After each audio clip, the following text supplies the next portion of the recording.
पायल चुरवल के झुमकाए भसुर, बोलत ना बड़ा का कइला कसूर। अरे पायल चुरवल के झुमकाए भसुर, बोलत ना बड़ा का कइला कसूर। काहे तोहर कबे से लटकल बालोला हो, लटकल बालोला। ए भसुर काहे छूटता पसेना गर्मी होला जी। ए भसुर काहे छूटता पसेना गर्मी होला जी।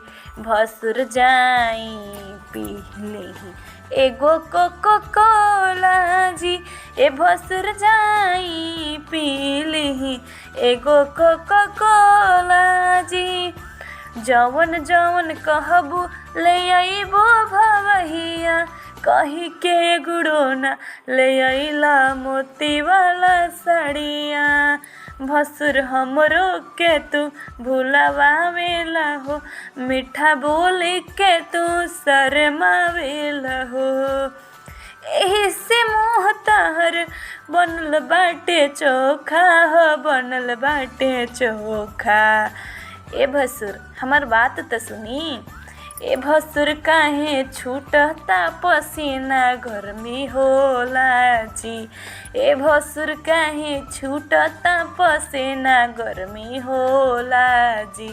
भसुर जाई पी लेही एगो कोको कोला जी। भसुर जाई पी लेही एगो कोको कोला जी। अरे पायल चुरवल के झुमकाए भसुर, बोलत ना बड़ा का कइला कसूर। काहे तोहर कबे से लटकल बालोला हो, लटकल बालोला। भसुर काहे छूटता पसेना गर्मी होला जी। ए भसुर काहे छूटता पसेना गर्मी होला जी। भसुर जाई पी लेही एगो कोको कोला जी।